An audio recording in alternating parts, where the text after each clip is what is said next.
Join Stella Academy, Goa's best coaching for IIT, JEE and medical exam preparation. Best online learning experience only at Stella Online Courses. Call us now. माझी एक गाय ना जाल्ली हा. केन्ना ना जाल्ली? जातलो म्हयन्यांतलो. ओके. कंप्लेंट केल्ली हा. ओके. लॉकडावनान ना जाल्ली हा.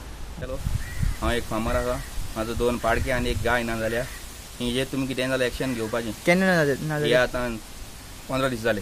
15 दीस जाले. कंप्लेंट बी केल्या? हय, कंप्लेंट केलेली. हांव एक डेअरी फार्मर आनी ह्या लॉकडावन पिरियडान आमच्या वाठारांत गोवा वेल्हा वाठारांत जायते जाण अशे गोरवां चोरूंक लागल्या. आमची आतां ताजी वियाल्ली म्हाजी एक गाय 15 दीस जाल्ली, पण बांदलेले कडेन कोणें चोरून येयली. हांव इतलें सांगूंक सोदतां, चोरता चोरा, पूण आमकां सांपडनाका फार्मरांक. आमचें कितें जालें तें पोट. तुमी जे चोरून व्हरतात आमी जाणा कोण आनी चोरून व्हरता ते, पूण आमी नांव सांगना. आमी तेंच्या फाटीक आसा सद्या. कोण तो जाय आमकां रेड हँडेड जर सांपडलो मागीर सांबाळा तुमी. हांव इतलें सांगूंक सोदतां.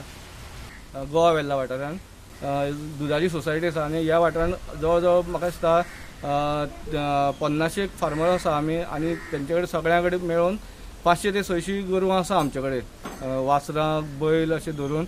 आनी हे लॉकडावन जाल्ले कारणान आमी कितें जालें, गोरवां आमकां चारा बी हाडूंक मेळना म्हणून आमी अशें शेतांनी बांदून दवरता. आतां कितें जालां, बांदलेले कडेन अशें आमची गोरवां चोरेक वता, धाकटी वासरां आनी बैलूय चोरेक वता. हे लॉकडावन जाल्ले कारणान खूब जालें हें. जाल्यार आमी कितें करपाचें चोरेक गेल्ले जाल्यार गोरवां? जे 3 तारखेर जो FIR लॉन्च जाल्ली आसा PS ओल्ड गोवा, थंयच्यान जवळ 3 दिसांनी परत मागीर हांगा गोवा वेल्या वाठारान आमची चोरी जाल्ली आसा. आनी ती पयली कंप्लेन जी लॉन्च केल्ली आसा ती 11 मे 2020 लॉन्च केल्ली आसा. मागीर 11 मे 2020 फर्स्ट कंप्लेन गोवा वाठारान लॉन्च जाल्ली. चडशे फार्मराची आमची प्रायवेट गायो आसा आनी ह्यांचे इन्शुरन्स बीन फार्मरान करूं, कित्याक खंयचेच इन्शुरन्स कंपनी इन्शुरन्स करिना, कारण these are not financed by any of the institution. ताका लागून हे आतां फार्मरांनी करचें तरी कितें, त्या वेळार बेगीनचे बेगीन हेजेर कारवाई जावची ही आमची इच्छा आसा. आनी आमचे जे फार्मर आसा तांकां जस्टीस दिवचें.